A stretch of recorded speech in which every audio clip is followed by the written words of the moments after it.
Everyone, this is Keijo Vlogs, a Filipino reactor based here in Kingdom of Saudi Arabia, and welcome back to my channel. Agad-agad gawa natin reaction video, ang Barda compilation. Alam nyo ba ang bobo ko? Charis!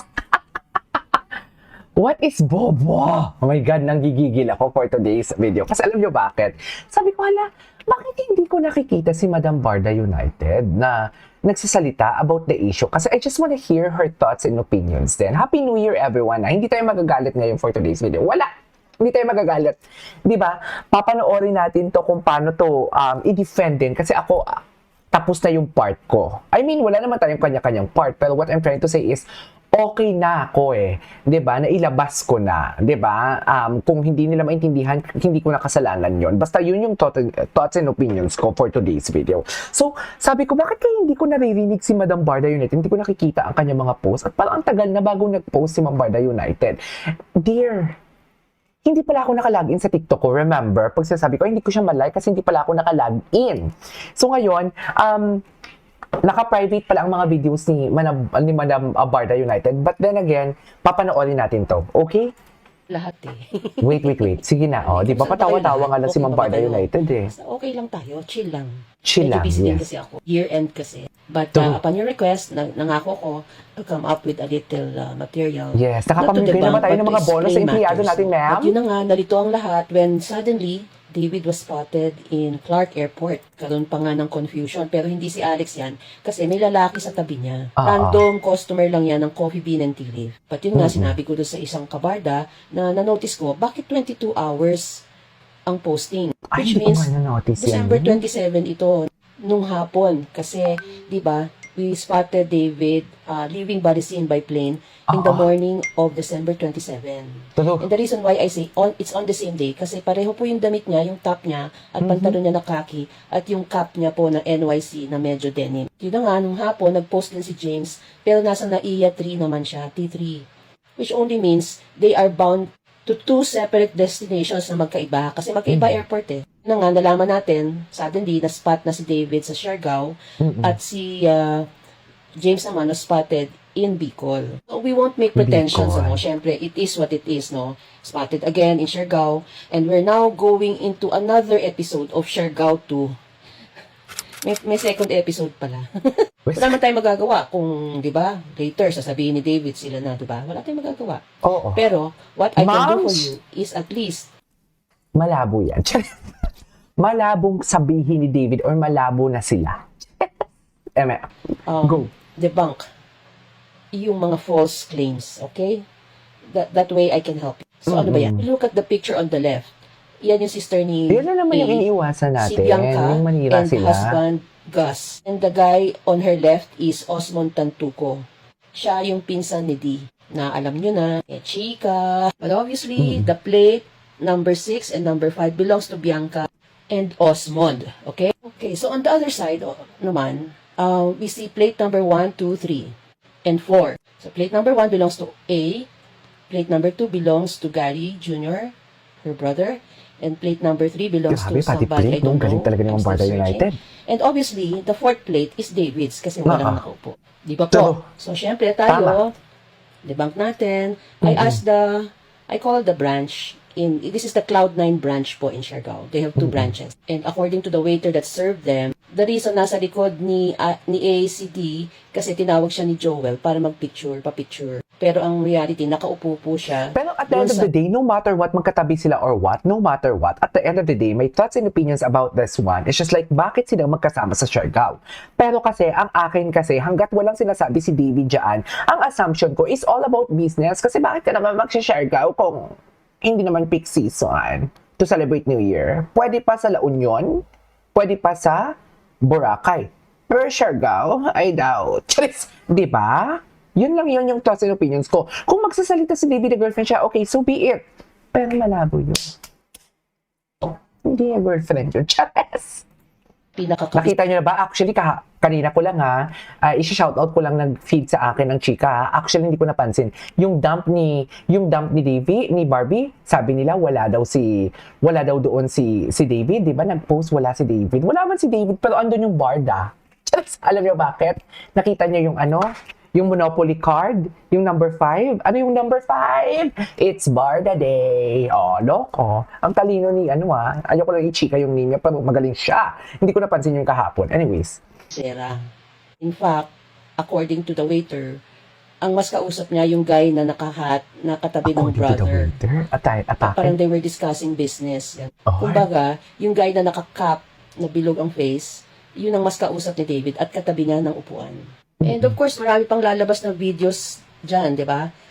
This is similar to the Siargao 1.0 nung August. So this is a repetition actually. Ulitin lang nila yan. Pati yung mga Ang paggawa ng kwento. diba? Ulitin nila yan. lang nila yan. True enough, may lumabas na Excuse po me. na another video today. So ang question, kailangan ba tayo ma-alarma sa video na to? At bakit ako because, maa-alarma? ano ba, sabi ko nga sa inyo Chanes. nakita niyo bang naghahalikan, nagyayakapan, naka-holding Tsaka nagsabi hands? ba si David? Yung kamay ba, nakalagay sa bewang? Hindi, kumakain lang po. And in fact, ang nasa harap niya, mas kausap niya, yung guy sa harap niya. Yung meron siyang girl na katabi na, let's assume it's Alex, di ba? Kasi they're really doing business together in Siargao regarding the villa. And confirmed naman yon na, Alex and David are, associates in business in Siargao. Kasi nga, David will start building the villa starting January. Sinabi niya yung sa interview Ano ba talaga yan? Kasi January, David will be very busy in Manila for the promotion of NSD. So what does it mean? He needs a point person in Siargao who will help him, make quick decisions, oversee the everything, and someone who has the resort and local experience sa mga dealing with LGUs, permits, and all of that. Naman. He needs a project manager there. Mami, While alam ng he is mga busy basher in Manila yan. promoting NSD Coming and from a shooting businesswoman, and doing ah. endorsements. Di ba po? Why Alex? Business owner. The family of Alex owns Casa Bianca, which is one of the top resorts in Siargao. So therefore, the family has the background of prototyping a hotel resort. Alam nila, pasiskot-sikot sa Siargao, pati yung business permit, taxation, and everything. Pati yung construction, mga hardware, everything. Pati yung mga building permits, etc. So he needs a point person for that para hindi siya nalilito, naaabala habang busy siya sa Manila. That's a very tough thing to do while you're shooting here, promoting here, and then maraming concerns sa Siargao sa construction. Tapos, habang ini-interview ka, tatawag. Diba? Yung mga ganon. Project management po yan. Alam ni David yan kasi businessman siya. Yes. Of course, he needs someone to put someone there he can trust, especially with decisions and money. Diba? Ano nangyari? Charis. Hindi na mga materyales, Ooh. pangbayad ng labor, and everything, logistics, lahat, di ba? Paano niya hahatiin ang sarili niya kung may never say die siya sa Manila, di ba po? Exactly. Ganun yan. Kasi marami pang lalabas niyan. Marami pang Marami pa nagagawa nila ng kwento. Until such time na I'd say, may makita tayo na video or photo na magka-holding hands, ang kamay ay Tayo nasa ng Barda United. bewang, Tabo. nakaakbay or nagkikissing. Nagagawa nila ng kwento. Until such time na pumamin si I-edit David nila yan, or man. galing mismo kay Charis. David. Siguro ako, I will hold my judgment first kasi that's business Yung talagang And purpose na dyan true. business. Tsaka who are we to sinabi na niya yan na judge? nung interview Diba? sa GCS Da. na he Huwag will ka kayo be in maging Siargao toxic. soon and will be flying back and forth. But syempre, meron siyang never say die sa January. And I think that's the reason for all of this. No? Huwag natin masyadong i-overthink and, i-toxic itong matter na ito. Si David naman po, pag may girlfriend pag mga interview, sinasabi niya na, di ba, I'm taken, I'm mistaken, di ba? So, syempre, during the promotion of NSD, ewan ko kung aaminin niya, di ba? So, baka matanong siya sa mga gano'n, no? So, abangan na lang natin.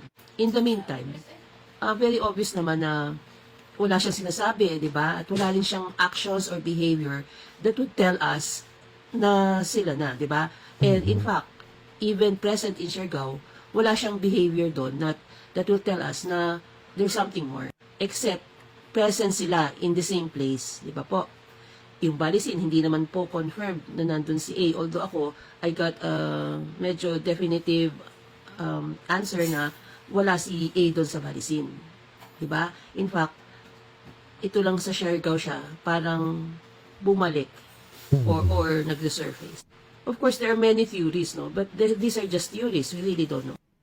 Sa akin, why beat yourself up with matters na hindi pa naman sure, di ba? So, sa akin, pays to wait, chill, and just let things, progress and happen. Dadating tayo dyan. Huwag tayo masyadong anxious, huwag tayo iiyak, kasi wala na tayo dapat ikaiyak eh. Mm-mm. Diba? Kasi wala pang conclusive, wala pa tayo nakikitang, parang Siargao last August, nagkandungan pa nga sa Siargao nung August, diba? So, Ma'am, wala din shits. naman tayong yung- nakita, diba? Or wala yung din namang August na yun, information, naman diba? yun? Oh, so, But, let's wait. Dear, ano yun? What we Hold our call this? judgment before anything else. Kasi, Edited, halata. why beat yourself up on that? And by all indications, based on of what we've seen since January, kahit wala mga spluk ang mga vloggers, no? Based on what we have seen, the SNMM, the Tarlac, those public display of affection, and even yung pambabakod nung GMA 75, pati yung mga P77 premiere na parang asawa na yung yung pag-uusap nila at Diba? yung hug nila, grabe, 'di ba? Parang ibang level. And plus yung pagsasalita ng mga BFF niya at mga close sa kanya, these are all indication that there's really barda. May barda talaga na may something that we don't know. Meron eh. Something They we cannot didn't deny that. know. Meron. That Ang question na lang, ano ang status nila ngayon? explains Di ba po? Kasi everything. itong mga Just- fake news na ito, ginugulo ang isip natin. And I highly suggest, wag na nating panoorin si Jim Jim Panot. Onyo.